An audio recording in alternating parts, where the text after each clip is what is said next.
cayó bajo un sol implacable, con una vida nueva en su vientre, dejando atrás lujo, silencio y una jaula de oro. Cargaba el peso de una traición familiar y el terror de un futuro incierto. Pero en la tierra quemada, encontró la salvación en 3 almas rotas, un guerrero marcado por la pérdida y 2 compañeros que, en su agonía, vieron en ella no a una enemiga, sino la única esperanza de sobrevivir. Antes de continuar, que Dios te bendiga y que nunca te falte la salud, el amor y la esperanza en tu camino. Y ahora mismo cuéntanos, ¿desde dónde nos estás siguiendo? Una mujer embarazada no corría de una bestia del desierto, sino del nombre de su propio padre. El sol de 1875 caía como un juicio implacable sobre las estribaciones de la Sierra Madre Occidental, cociendo la tierra agrietada hasta convertirla en un mosaico de polvo y desesperación. Sofía sentía cada piedra afilada bajo las suelas gastadas de sus botas, un castigo constante que le recordaba la fragilidad de su huida. Llevaba 2 días de escape, 2 ciclos de un sol abrasador y una luna indiferente, con el agua de su cantimplora convertida en un recuerdo lejano y una vida de 6 meses creciendo en su vientre. Este peso, que a cada paso se sentía más pesado, era a la vez su ancla a la realidad y la única vela que la impulsaba hacia un horizonte incierto. El recuerdo del rostro de su padre, don Alejandro, un hacendado cuyo poder se medía en hectáreas de tierra y en la profundidad de las cicatrices que dejaba en los demás, era el látigo invisible que la espoleaba. Huía de los muros de una hacienda que para el mundo era un palacio, pero para ella había sido una jaula dorada, un lugar donde el silencio se compraba con obediencia y el afecto era una moneda de cambio. Fue el olor lo que la detuvo en seco, un hedor acre a madera quemada y a algo más, algo metálico y dulzón que se aferró a su garganta y provocó una náusea violenta. El bebé en su interior se revolvió, como si presintiera el horror que aguardaba.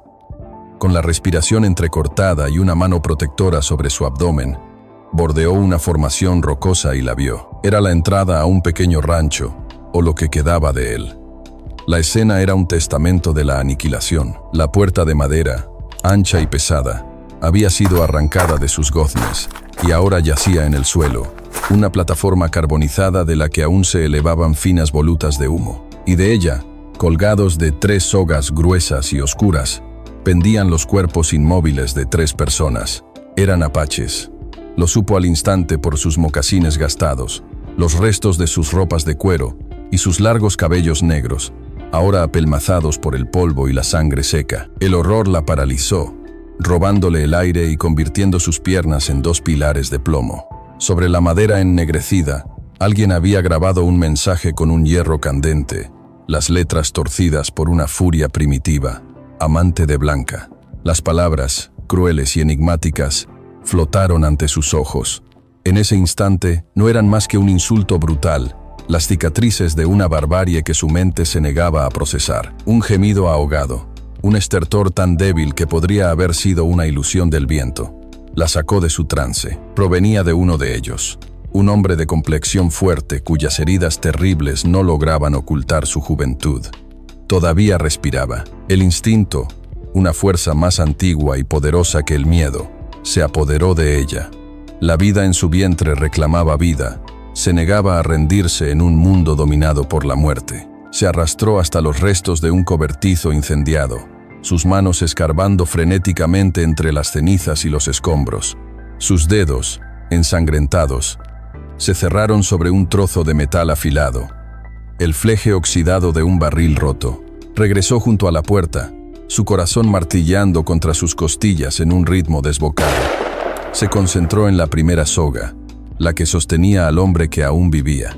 La cuerda era gruesa, áspera, y el metal apenas la mellaba. Jadeando, puso todo su peso en el esfuerzo, sintiendo cómo sus músculos, ya al límite, gritaban en protesta.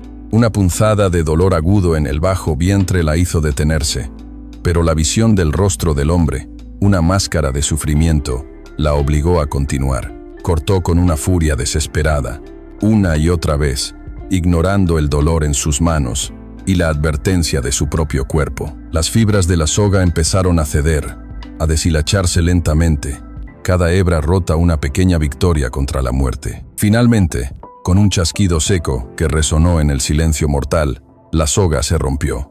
El cuerpo de Naiche cayó pesadamente al suelo, levantando una nube de polvo rojizo. Sofía se dejó caer de rodillas a su lado, completamente exhausta, y acercó su oído a sus labios agrietados. Un susurro de aire, un hálito de vida casi imperceptible, le confirmó que lo había logrado. Un triunfo fugaz, amargo y desesperado, la recorrió, pero la tarea no había terminado.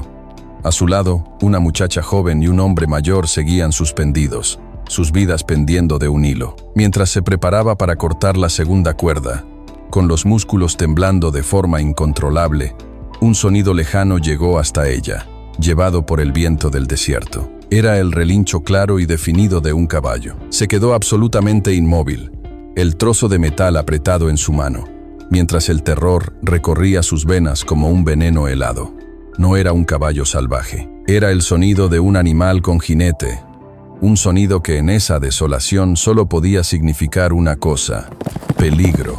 Habían regresado sus verdugos para admirar su obra, o eran los hombres de su padre, que finalmente habían cerrado el cerco sobre ella. El terror que había paralizado a Sofía se disipó tan rápido como llegó. El relincho fue seguido por el sonido de cascos galopando, pero se alejaban, perdiéndose en la inmensidad del desierto. Un Mustang salvaje, nada más. Sin perder un segundo, volvió a su macabra tarea. Cortar las otras dos cuerdas fue una agonía borrosa, un esfuerzo que la dejó sin aliento y con las manos despellejadas, pero no se detuvo. Cuando el cuerpo del anciano cayó, seguido por el de la muchacha, Sofía se quedó inmóvil por un instante, rodeada por tres almas al borde del abismo. No podía dejarlos allí, a la vista de cualquiera. La cueva era su única esperanza, un refugio que había vislumbrado horas antes, una oscura grieta en la roca parcialmente oculta por una cortina de agua de un pequeño arroyo. Mover al primer hombre, a Naiche, fue la prueba más dura. Sofía tiró de él por los hombros, arrastrándolo centímetro a centímetro sobre la tierra ardiente, sus botas resbalando en la grava. Lloró de frustración y dolor, pero no se detuvo. Lo llevó hasta la entrada de la cueva, un santuario fresco y húmedo que contrastaba brutalmente con el infierno del exterior. Volvió a por los otros dos, sus movimientos volviéndose más lentos, más desesperados. La muchacha era más ligera, pero el anciano, con sus huesos rotos, gemía suavemente con cada sacudida, un sonido que se clavaba en el corazón de Sofía. Cuando los tres estuvieron dentro, se derrumbó en la entrada, su cuerpo temblando de agotamiento. La noche traería el frío, y sus heridas abiertas eran una invitación a la infección. Reunió las pocas fuerzas que le quedaban y recogió madera seca para encender una pequeña hoguera, cuyas llamas danzantes proyectaban sombras alargadas sobre las paredes de piedra. Sofía rasgó las enaguas de su vestido para hacer vendas y usó el agua del arroyo para limpiar la sangre y la suciedad. Salió de nuevo a la oscuridad y a la luz de la luna buscó las plantas que reconoció, hojas de llantén, para detener la sangre y la raíz de un arbusto que, machacada, serviría como un bálsamo calmante. Mientras trabajaba, machacando las hierbas entre dos piedras, el delirio se apoderó de los heridos. La muchacha, Dateste, ardía de fiebre, su piel, una contradicción de calor febril y escalofríos. El anciano, Hu, se quejaba en voz baja, sus manos buscando instintivamente sus costillas rotas, pero fue Naiche quien la inquietó más. En su inconsciencia, susurraba nombres que no eran más que ecos de un pasado destrozado. Ishkinei, mi niño, el fuego.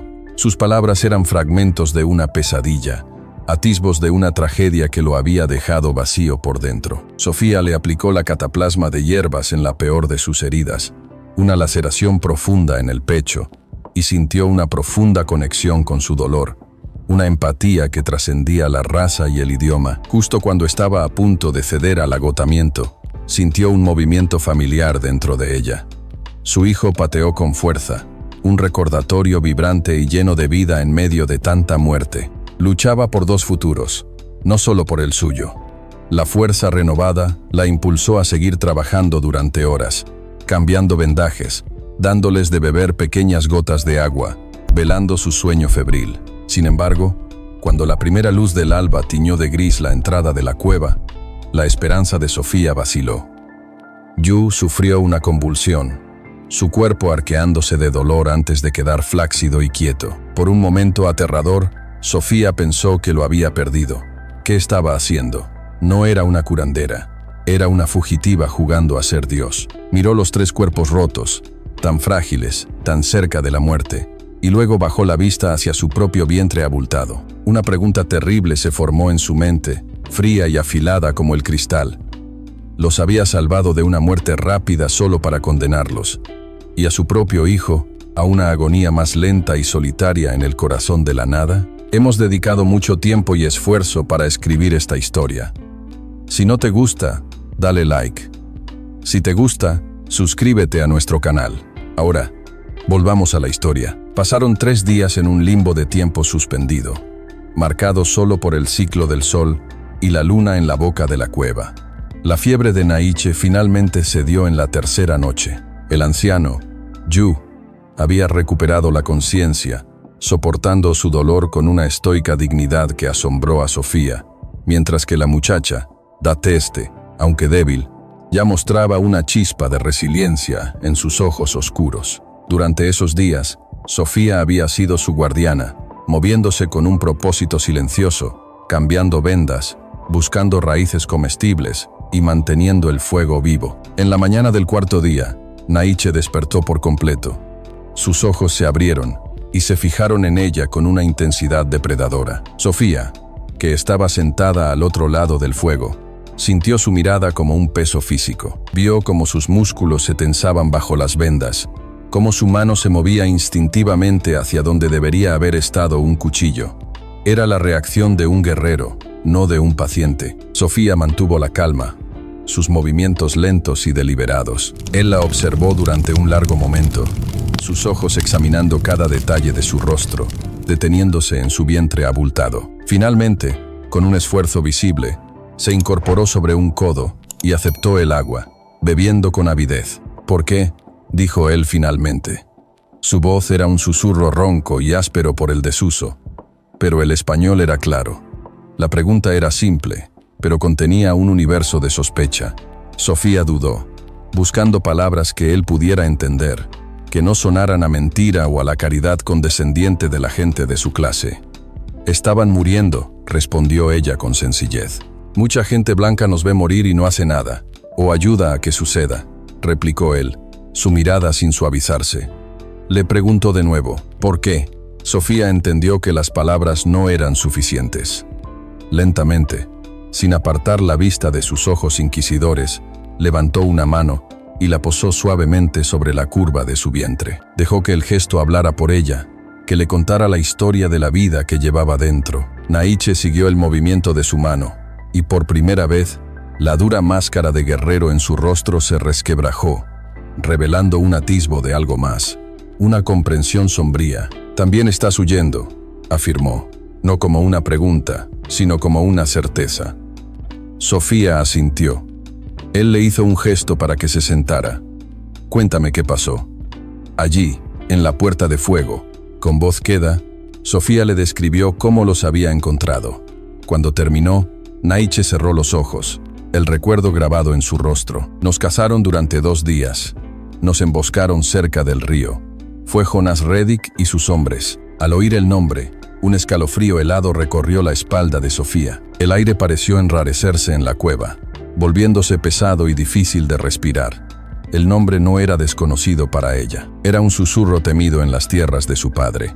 El nombre de un americano ambicioso y sin escrúpulos que había estado comprando, o tomando por la fuerza, vastas extensiones de tierra a lo largo de la frontera. Un hombre con el que su propio padre había hecho negocios. «Jonas Reddick», repitió ella, y el mero acto de pronunciar su nombre fue como saborear veneno. Naiche abrió los ojos de golpe, su mirada ahora afilada y penetrante, captando el terror y el reconocimiento en su voz. La barrera entre ellos, la desconfianza entre el apache y la mujer blanca, se evaporó en ese instante, consumida por el fuego de un odio compartido.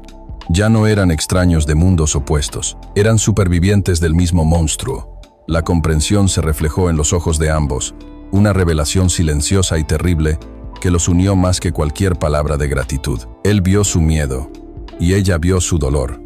Y en el centro de todo ello estaba la sombra de un solo hombre. Naiche la miró fijamente, su mente de guerrero conectando las piezas, el misterio de su presencia en medio de la nada de repente, volviéndose más claro y más oscuro a la vez.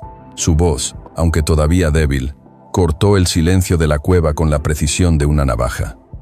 ¿Y usted, señora?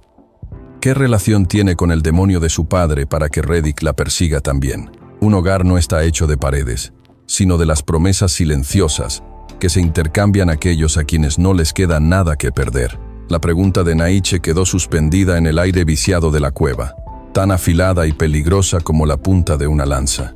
Le contó la verdad, o al menos la verdad que conocía. Le habló de la tiranía de su padre, un hombre que gobernaba su casa y sus tierras con la misma mano de hierro, un hombre para quien las personas, incluso su propia hija, eran posesiones. Le confesó que había huido la noche antes de ser entregada en matrimonio a un socio comercial de su padre, un arreglo diseñado para consolidar poder y riqueza.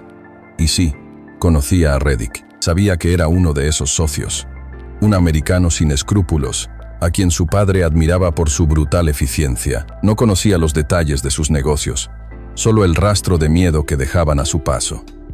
Mientras hablaba, vio en los ojos de Naiche no lástima, sino una sombría comprensión. Él también conocía a los hombres que comerciaban con vidas humanas. Pasaron 2 semanas más en la cueva, un tiempo de curación lenta y tensa. Dateste fue la primera en recuperar sus fuerzas, moviéndose con una agilidad silenciosa, mientras exploraba los alrededores en busca de comida. Pu, el anciano, pasaba horas en un estado de meditación tranquila, pero sus ojos observaban todo, y sus escasas palabras eran siempre sabias. Naiche se recuperaba más lentamente. La herida de su pecho era profunda, pero la fuerza volvía a sus músculos día a día. Fue él quien decretó que no podían quedarse en la cueva. Encontraron el lugar perfecto a media jornada de camino, en una pequeña meseta boscosa, oculta entre 2 picos rocosos, con una fuente de agua fresca cerca, y allí comenzaron a construir. No era una casa, sino un jacal, un refugio humilde hecho de ramas entrelazadas y cubierto de barro y hojas. El trabajo se convirtió en su lenguaje común. Naiche, aún sin poder hacer grandes esfuerzos, dirigía la construcción con gestos precisos. Dateste y Sofía se encargaban de recolectar las ramas más flexibles y tejerlas juntas, sus manos moviéndose en un ritmo acompasado. Por primera vez en meses, Sofía se sintió parte de algo. Una noche, mientras el frío del otoño incipiente se colaba en su refugio a medio construir, Sofía se sintió abrumada por el miedo. ¿Qué clase de futuro le estaba ofreciendo a su hijo? Un nacimiento en la naturaleza, una vida de fugitiva. Naiche, que estaba afilando una punta de flecha al otro lado del fuego, notó su angustia. No dijo nada. En cambio, se levantó, se alejó en la oscuridad y regresó unos minutos después. Sin ceremonia, depositó a su lado una piel de venado, suave y magníficamente curtida, que debió haber guardado de un tiempo anterior. El gesto fue más elocuente que cualquier discurso. Era un reconocimiento de su carga, una ofrenda de calor y protección. Sofía lo miró a través de sus lágrimas y susurró un gracias que apenas fue audible. Él simplemente asintió. Más tarde esa misma noche, mientras Dateste dormía y Naiche montaba la primera guardia, Yug se sentó junto a Sofía, miró las estrellas, un manto de diamantes sobre el terciopelo negro del cielo. Las estrellas nos cuentan historias, dijo en voz baja. Mi abuela decía que un niño nacido entre 2 pueblos es como una estrella que conecta 2 constelaciones. Su camino no es fácil. Caminará una senda de fuego, pero también una de paz. Será un puente. Sofía no entendió del todo sus palabras, pero sintieron como una profecía, un hilo de esperanza en la inmensa oscuridad. Una tarde, el sonido inconfundible de caballos cerrados resonó en el valle. No eran los cascos silenciosos de los caballos apaches, eran soldados, una patrulla de rurales. Rápidamente, se escondieron entre las sombras de su jacal inacabado, agazapados detrás de las rocas. Eran 6 jinetes, sus uniformes azules destacando contra el ocre del paisaje. Pasaron tan cerca que Sofía pudo oír el crujido del cuero de sus sillas de montar. Naiche estaba a su lado, inmóvil como una estatua de granito, con una piedra afilada en la mano, listo para luchar hasta la muerte. El tiempo se detuvo. Finalmente, la patrulla pasó de largo, sus voces y risas desvaneciéndose a lo lejos.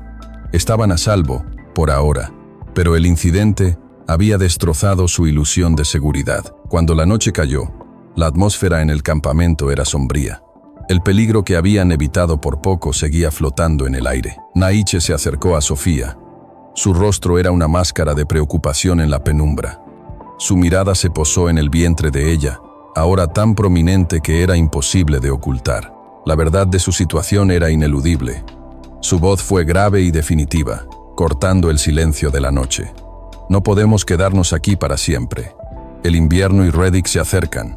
¿Cuál era el precio de una vida? Para algunos, unas cuantas monedas de plata.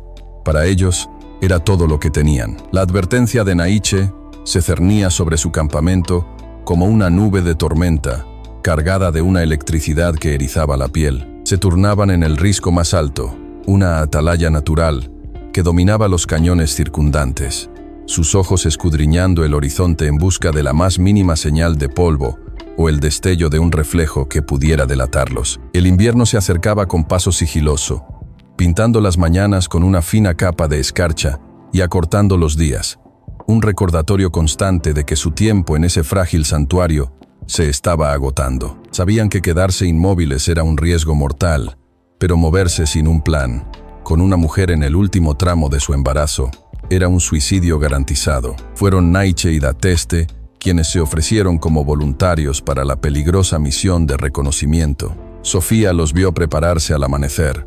Sus movimientos eran económicos y precisos, un ritual perfeccionado por una vida de supervivencia. Se movían con la gracia silenciosa de los depredadores, sus cuerpos ágiles fundiéndose con el paisaje de rocas y matorrales, capaces de recorrer leguas sin dejar más rastro que el viento. Sofía los observó partir hasta que desaparecieron, una punzada de miedo oprimiéndole el pecho. Por primera vez en semanas, se sentía vulnerable, expuesta. Se quedó sola con Yu, el anciano sabio cuya presencia serena era un bálsamo para su espíritu, pero cuya fragilidad física era un recordatorio de la precaria situación en la que se encontraban. Durante los 2 días que estuvieron fuera, la ansiedad de Sofía creció hasta convertirse en una compañera constante, un nudo frío en el estómago que se apretaba con cada sombra que se alargaba, con cada sonido desconocido en la noche. Naiche y Dateste regresaron justo antes del anochecer del segundo día. Se sentaron alrededor del fuego, cuyas llamas parecían encogerse ante la gravedad de la noticia que traían. Finalmente, Naiche habló. Su voz era baja y controlada, pero vibraba con una furia helada. Habían viajado hacia el sur, hasta un abrevadero conocido como Ojo del Muerto, un lugar de encuentro para vaqueros, mineros y viajeros solitarios. El nombre de Jonas Reddick era pronunciado con una mezcla de miedo y avaricia. Había puesto precio a sus cabezas, 500 pesos de plata, una fortuna cegadora para los hombres rudos y desesperados que frecuentaban esos parajes. La recompensa era por la captura, vivos o muertos, de 3 apaches renegados y específicamente de la mujer rubia embarazada que los acompañaba. Un vaquero flaco con una cicatriz en la mejilla se jactaba de cómo gastaría el dinero, mientras otro, más viejo, advertía que cazar apaches en su propio territorio era buscar a la muerte. Pero la codicia era más fuerte que el miedo. La descripción de Sofía era tan detallada que no dejaba lugar a dudas. Reddick no solo los quería muertos, los había convertido en un trofeo, en una leyenda macabra para consolidar su poder y sembrar el terror. El impacto de la noticia fue un golpe físico para Sofía. No era solo una amenaza, era una sentencia de muerte pública. Cada hombre con un rifle y un caballo en cientos de millas a la redonda era ahora un enemigo potencial, y la causa, el imán que atraía toda esa violencia, era ella. Su presencia, su único acto de compasión al salvarlos, los había condenado a todos. Ella era la marca, el objetivo que ponía en peligro a la única familia que había conocido. Esa noche, mientras los demás dormían un sueño inquieto y superficial, tomó la decisión más difícil de su vida. El amor que sentía por estas 3 personas que la habían protegido exigía el sacrificio supremo. No podía permitir que murieran por ella. Con el corazón hecho pedazos, preparó un pequeño bulto, un trozo de carne seca, su cantimplora llena y la suave piel de venado que Naiche le había dado, su posesión más preciada. Su plan era simple y desesperado. Se alejaría en la dirección opuesta al amanecer. Se dejaría ver cerca del camino. Se convertiría en el señuelo para alejar a la jauría de cazadores de su familia. Mientras se deslizaba fuera del jacal en el silencio helado que precede al alba, una sombra se interpuso en su camino. Era Naiche. Estaba de pie, su silueta alta y delgada recortada contra la luz pálida de la luna, bloqueando su escape. ¿A dónde va?, preguntó él. Su voz era tranquila, pero había un filo de acero en ella que la hizo detenerse. Lejos de aquí, susurró ella, su voz ahogada por las lágrimas que se negaba a derramar. Soy yo a quien quieren. Soy la carnada. Si me voy, si me siguen a mí, tal vez ustedes puedan escapar. ¿Cree que somos tan débiles?, replicó él, acercándose un paso, su mirada intensa incluso en la oscuridad. ¿Cree que Reddick se detendrá con usted? Nos cazará de todos modos, por deporte, por el simple placer de exterminarnos. Huir ahora, separarnos, es darle la victoria que busca, es dejar que nos destruya desde dentro. Pero es mi culpa, exclamó ella, su voz finalmente rompiéndose en un sollozo ahogado. Ustedes estarían a salvo si yo no. Estaríamos muertos, la interrumpió él con una certeza brutal. Estaríamos pudriéndonos en esa puerta. Nos dio una oportunidad de luchar. ¿Y ahora quiere desperdiciarla? Fue entonces cuando Hu, que lo había oído todo desde el interior, salió del jacal, apoyándose en un bastón.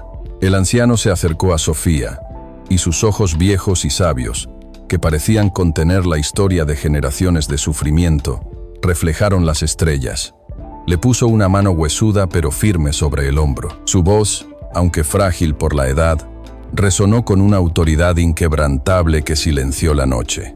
Usted nos salvó cuando éramos carne para los cuervos, dijo, cada palabra cayendo con un peso tremendo. Nos dio agua cuando moríamos de sed, y curó nuestras heridas cuando otros nos habrían dejado pudrir. Ahora somos una familia, y la familia no huye. Las palabras del anciano, tan simples y tan profundas, rompieron la última barrera de la resolución de Sofía. Se derrumbó, sollozando, no de miedo, sino de una abrumadora sensación de pertenencia. Naiche no la tocó, pero se mantuvo a su lado, un guardián silencioso en la oscuridad. En ese momento, la decisión fue tomada. No huirían, no se separarían, lucharían. Justo entonces, la voz de Dateste llegó desde lo alto del risco donde montaba guardia. Era una voz tensa, urgente, un susurro afilado que cortó la noche. Vienen. Aquel día, el bosque no ardió por casualidad. Fue encendido por la mano de una madre que protegía su futuro. La palabra de Dateste, vienen, no fue un susurro, sino el chasquido de un látigo que sacudió el campamento y lo sumió en un silencio mortal. No hubo tiempo para el pánico, ni para el miedo paralizante. Cada gramo de terror se transmutó instantáneamente en una fría y afilada oleada de adrenalina. Las semanas de curación y de una paz frágil habían terminado. La batalla por sus vidas, por la vida del niño no nacido, estaba a punto de comenzar. En ese instante, Naiche dejó de ser un hombre herido para convertirse en la encarnación del guerrero que siempre había sido. Sus ojos, antes nublados por el dolor y la desconfianza, ahora brillaban con una luz letal y calculadora. No iban a huir, no iban a esconderse en una cueva como animales acorralados. Iban a convertir su hogar, su refugio, en una trampa mortal. En el video anterior, les conté la historia de una mujer embarazada que salvó a un grupo de hombres apaches que estaban atados a una cerca. En este video, veremos cómo la mujer salvó al grupo y qué sucedió después en su vida. Las horas que precedieron al amanecer fueron un torbellino de actividad febril y silenciosa, una danza desesperada contra el tiempo. Tenían la ventaja del terreno, del conocimiento de cada roca y cada árbol, y del elemento sorpresa. Naiche, con la ayuda de Hu, cuya mente estratégica no había sido mermada por sus heridas, diseñó la defensa con gestos rápidos y susurros urgentes. No intentarían una confrontación directa contra 6 hombres armados con rifles. Los desmembrarían, los separarían, Usarían el bosque como su arma principal, como un aliado silencioso y mortal. Dateste, rápida y sigilosa como un fantasma en la penumbra, se movió entre los árboles, tensando una liana gruesa a la altura del pecho de un caballo en el estrecho sendero que llevaba a su claro, anclándola a 2 pinos robustos. Mientras tanto, Naiche, ignorando el dolor punzante de su herida, cavó una fosa poco profunda en otro posible acceso al campamento. El suelo estaba duro y helado, y el esfuerzo le hacía sudar a pesar del frío, pero no se detuvo hasta que el agujero fue lo suficientemente profundo. En el fondo, plantó varias estacas de madera que había afilado hasta convertirlas en púas crueles, antes de cubrirlo todo con una delgada capa de ramas y hojas, una ilusión de suelo firme. Hu, por su parte, identificó una rama de pino enorme y medio podrida que colgaba precariamente sobre el sendero principal. Con su cuchillo, con la paciencia de un artesano, terminó de cortar el soporte justo lo suficiente para que una fuerte sacudida la hiciera caer. Era una guillotina de madera esperando a su víctima. A Sofía se le asignó la tarea más crucial, el acto final de su plan. Mientras los demás preparaban las trampas físicas, ella preparaba el fuego. Con las manos temblorosas pero decididas, se movió por el borde del claro, acumulando todo el material inflamable que pudo encontrar. Montones de agujas de pino secas como la pólvora, cortezas resinosas que ardían con una furia pegajosa, y ramas secas que crujían al tocarlas. Creó una línea de combustible larga y deliberada a lo largo del borde norte del claro, el único camino de retirada claro para los jinetes una vez que estuvieran dentro. Su corazón latía con una fuerza brutal contra sus costillas, un tambor de guerra en sus oídos. El niño en su vientre parecía sentir su angustia, moviéndose inquieto. Cada fibra de su ser gritaba que corriera, que se escondiera y protegiera a su hijo, pero la imagen de los rostros de Naiche, Dateste y Hu, su extraña y preciosa familia, la mantuvo anclada. Ellos habían elegido luchar por ella. Ahora, ella lucharía por ellos. Llegaron con la primera luz gris del alba, 6 siluetas oscuras y amenazantes emergiendo de la niebla matutina como apariciones infernales. Eran exactamente como los había descrito Naiche. Arrogantes, ruidosos, sus risas crueles resonando en el silencio sagrado del bosque, convencidos de que estaban a punto de acorralar a una mujer indefensa y a 3 indios medio muertos por una bolsa de plata. El líder, un hombre corpulento con una barba grasienta y ojos pequeños y crueles, espoleó a su caballo para entrar primero en el claro, gritando una obscenidad. Fue el último error de su vida. El caballo chocó contra la liana invisible a toda velocidad. El animal relinchó de pánico y dolor. Su cuello se partió con un chasquido horrible al caer aparatosamente, lanzando a su jinete de cabeza contra una roca. El caos estalló. Casi simultáneamente, otro jinete, desviándose instintivamente para evitar la caída, se hundió en la fosa oculta. Su grito de agonía fue inhumano, ahogado por el estruendo ensordecedor de la enorme rama de pino que Hu, tirando de una cuerda con todas sus fuerzas, hizo caer sobre un tercer hombre, aplastándolo a él y a su montura en una masa informe de carne y madera. En cuestión de segundos, la fuerza de 6 hombres se había reducido a la mitad. Los 3 restantes, desconcertados y aterrorizados, desenfundaron sus armas, disparando a ciegas hacia las sombras, sus balas arrancando trozos de corteza de los árboles. Fue entonces cuando Naiche y Dateste atacaron. No eran soldados luchando en un campo de batalla. Eran espectros del bosque, la encarnación de la venganza. Una flecha silbó desde la espesura, precisa y mortal, encontrando el cuello de uno de los pistoleros, que se desplomó sobre su caballo, sin emitir un sonido. Dateste, armada con un cuchillo largo, surgió de detrás de un árbol como una pantera, abalanzándose sobre otro antes de que pudiera reaccionar. Su ataque fue tan rápido y letal, que el hombre apenas tuvo tiempo de registrar la sorpresa en su propio rostro. El último cazador de recompensas, un joven de rostro pecoso cuyos ojos estaban desorbitados por el terror, vio a Sofía. Ella estaba de pie al borde del claro, con una antorcha encendida en la mano, su rostro pálido iluminado por las llamas, su cabello rubio ondeando como un estandarte en la penumbra. Él levantó su revólver, el cañón temblando mientras la apuntaba. Por un instante, el tiempo se congeló. Naiche gritó su nombre, un rugido de pura angustia, pero estaba demasiado lejos para intervenir. Sofía no corrió. Miró al hombre a los ojos, y él no vio a una víctima, sino una furia que nunca supo que existía, con un grito que rasgó su propia garganta, un grito que canalizaba todo su miedo y todo su amor.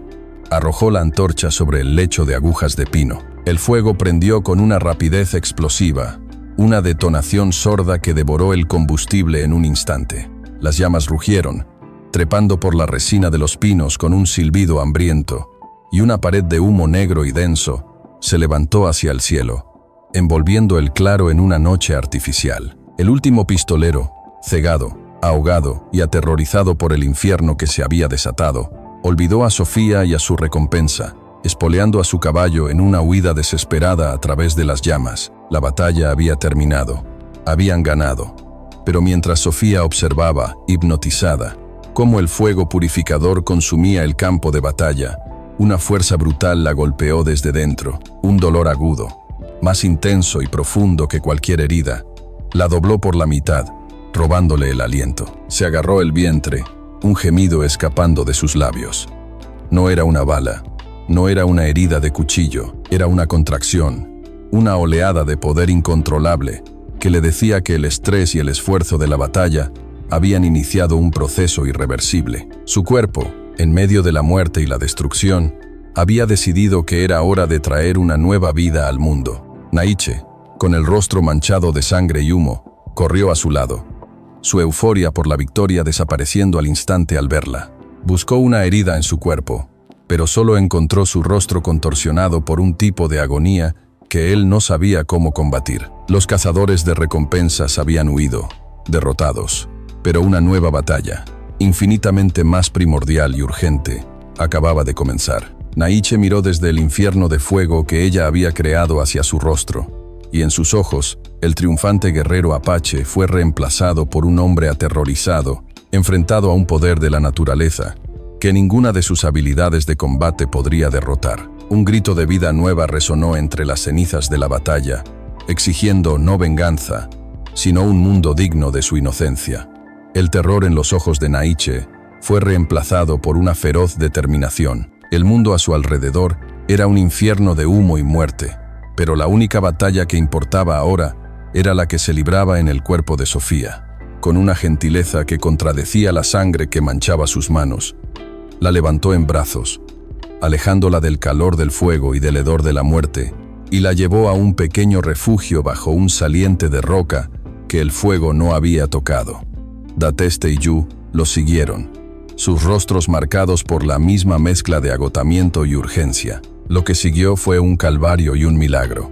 Dateste, con una calma que desmentía su juventud, se hizo cargo, sus manos seguras y susurros tranquilizadores guiando a Sofía a través de las olas de dolor. Yu encendió un pequeño fuego, no para dar calor, sino para hervir agua y pronunciar antiguas bendiciones en voz baja.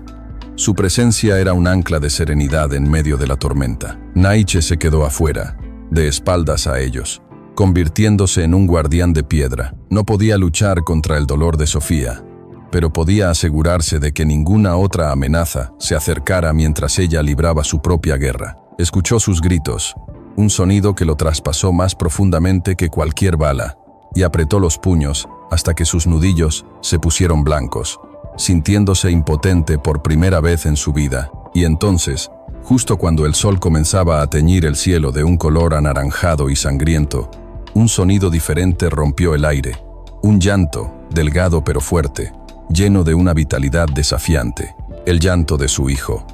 Un niño, nacido en un campo de batalla, envuelto en los restos de un vestido de hacendada. Cuando Naiche finalmente se atrevió a entrar, vio a Sofía, pálida y exhausta pero radiante, sosteniendo al pequeño bulto contra su pecho. Dateste estaba a su lado, sonriendo por primera vez desde que la había conocido.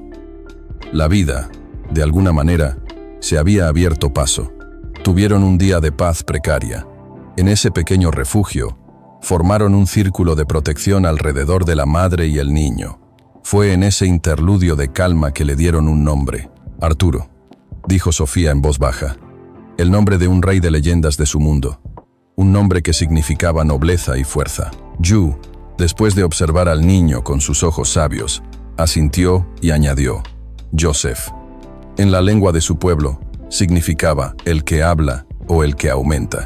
Arturo Joseph, un nombre que era un puente entre dos mundos. Gracias por haber visto hasta aquí. Si estás ocupado o tienes que salir ahora, dale like a este video para que puedas encontrarlo fácilmente más tarde. Ahora sí, volvamos a la historia. Pero sabían que no podían quedarse. El humo del incendio sería una baliza para cualquiera que estuviera buscando, ya fueran más hombres de Reddick o los rurales. Fue Hugh quien sugirió su destino: la vieja misión de Santa María del Reposo, en las afueras de Durango. Está abandonada, dijo. Los sacerdotes se fueron hace una generación. Nadie va allí. Los fantasmas la protegen. Era su única oportunidad. El viaje fue una prueba de resistencia. Naiche y Dateste exploraban el camino, cazando pequeños animales para comer, mientras Yu, a pesar de su edad, parecía sacar fuerzas de una reserva interior inagotable. Finalmente, después de 3 días de marcha agotadora, la vieron. Una estructura solitaria de adobe y madera que se desmoronaba bajo el sol, con el campanario inclinado como un hombre a punto de caer. Se instalaron en la antigua sacristía, la habitación menos dañada. Mientras Dateste y Hugh aseguraban el lugar y cuidaban de Sofía, Naiche buscaba cualquier cosa que pudiera serles útil. Mantas viejas, velas, cualquier cosa que los antiguos habitantes hubieran dejado atrás. Fue en el suelo de baldosas de terracota, en una esquina oscura detrás de un armario roto, donde notó que una de las baldosas estaba suelta. La curiosidad, o quizás el instinto, lo llevó a levantarla. Debajo, había un pequeño hueco, y dentro de él, una caja de metal oxidada. La abrió con la punta de su cuchillo. Dentro, había un fajo de papeles amarillentos, títulos de propiedad, un mapa antiguo, y en el fondo, una carta. Se la llevó a Sofía, que estaba amamantando al pequeño Arturo junto a la luz de una vela. Al principio, ella no reconoció la escritura. Luego, su corazón se detuvo. Era la letra de su padre. Con manos temblorosas, leyó las palabras que el fuego no había logrado consumir. La carta estaba dirigida a Jonas Reddick. Hablaba de un acuerdo, de un problema apache que impedía el progreso. Y luego, la frase que le robó el alma: la incursión que hemos planeado en el rancho del sur servirá como la excusa perfecta. El gobernador no tendrá más remedio que autorizar la expropiación de las tierras comunales una vez que la sangre haya corrido. Su parte del beneficio, como siempre, está asegurada. La traición fue absoluta, un abismo que se abrió bajo sus pies. No era solo un negocio sucio. El ataque a los apaches, la masacre, el terror, todo había sido un plan. Un plan orquestado por Jonas Reddick y su propio padre. Levantó la vista de la carta, sus ojos encontrando los de Naiche en la penumbra. El dolor en su rostro era tan profundo que él dio un paso instintivo hacia ella. Pero el dolor rápidamente se transformó, endureciéndose en algo frío, afilado y peligroso. Su duelo se convirtió en una armadura. Miró el rostro dormido e inocente de su hijo, y luego el papel que sostenía en su mano, la prueba de la podredumbre de la que provenía. Su voz, cuando finalmente habló, no tembló. Era firme, clara y llena de un propósito de acero. No vamos a correr más. Vamos a hacer que paguen. Al final, el arma más poderosa no fue una espada ni una pistola, sino una historia contada por aquellos que nunca debieron sobrevivir para contarla. La mañana en que caminaron hacia el corazón de Durango, el sol brillaba con una claridad casi dolorosa, como si el mundo quisiera exponer cada verdad oculta. Dejaron la seguridad sombría de la misión abandonada y entraron en la ciudad, un mundo de ruido, olores y multitudes que les pareció ajeno y hostil. Sofía caminaba con la cabeza en alto, su hijo Arturo Joseph, acunado en sus brazos, envuelto en la suave piel de venado. A su lado, caminaba Naiche, no como un prisionero, sino como un guardián, su mirada fiera desafiando a los que se detenían a mirarlos. Detrás de ellos, Dateste y Yu los seguían, sus rostros marcados por el sufrimiento, pero también por una nueva y férrea determinación. Eran una aparición extraña, una dama de buena cuna, un bebé mestizo y 3 apaches malheridos. Una alianza imposible que marchaba hacia el centro del poder. La plaza principal bullía de actividad.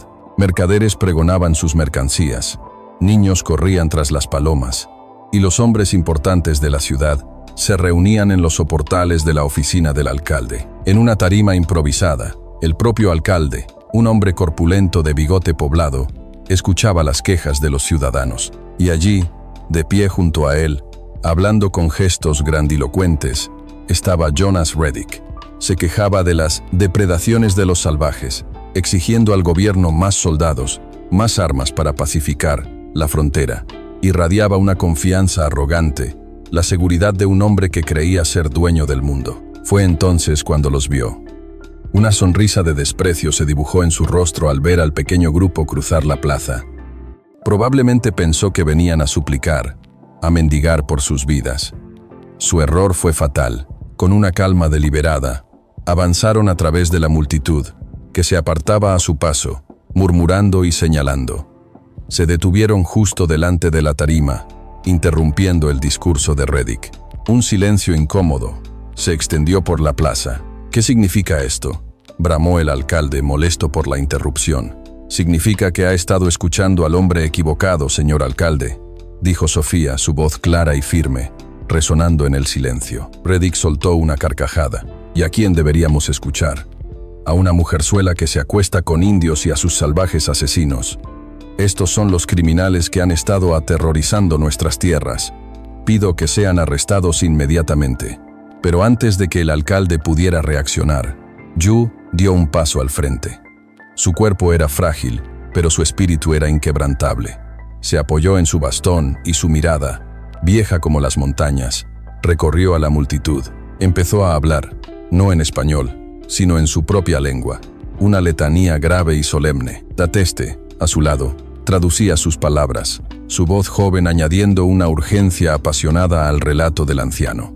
Yu no habló de su propio dolor, habló de ranchos quemados, de familias apaches masacradas, de promesas rotas y de una violencia sistemática orquestada por el hombre que estaba en la tarima. El público, que al principio se había burlado, empezó a escuchar. Luego, fue el turno de Dateste. Dio un paso adelante y con voz temblorosa pero clara, contó su propia historia.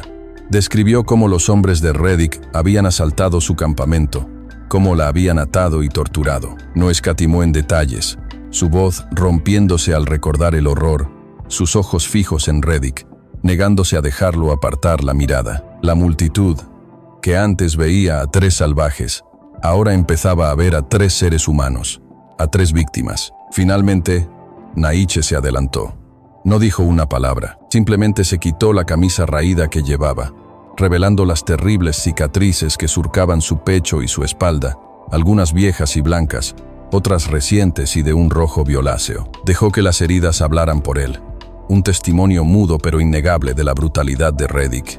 Un murmullo de horror recorrió la plaza. Las cicatrices eran la prueba física de las historias que acababan de escuchar. Fue entonces cuando Sofía dio el golpe de gracia. Se acercó a la tarima, con su hijo todavía en brazos, un símbolo silencioso de todo lo que estaba en juego. «Este hombre miente», dijo, su voz resonando con la fuerza de la verdad. No solo es un asesino y un ladrón, sino un conspirador. Y no actuaba solo. La multitud contuvo la respiración. «Mi nombre es Sofía de la Cruz y Garmendia. Y mi padre, don Alejandro de la Cruz, era su socio». Un jadeo colectivo recorrió la plaza. El nombre de su padre era conocido por todos, un pilar de la sociedad. La acusación era escandalosa, impensable. Reddick se puso pálido. «Está loca. Es una traidora a su sangre. La única traición aquí es la suya, a la ley y a la decencia humana», replicó Sofía. Y con un movimiento firme, le entregó la carta quemada al alcalde. «Esta es una carta de mi padre a Jonas Reddick.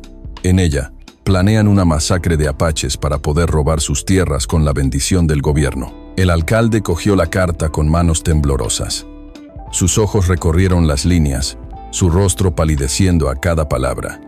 La multitud se agolpaba, intentando oír. Finalmente, con voz ahogada, leyó en voz alta la frase clave sobre la incursión planeada y el beneficio asegurado.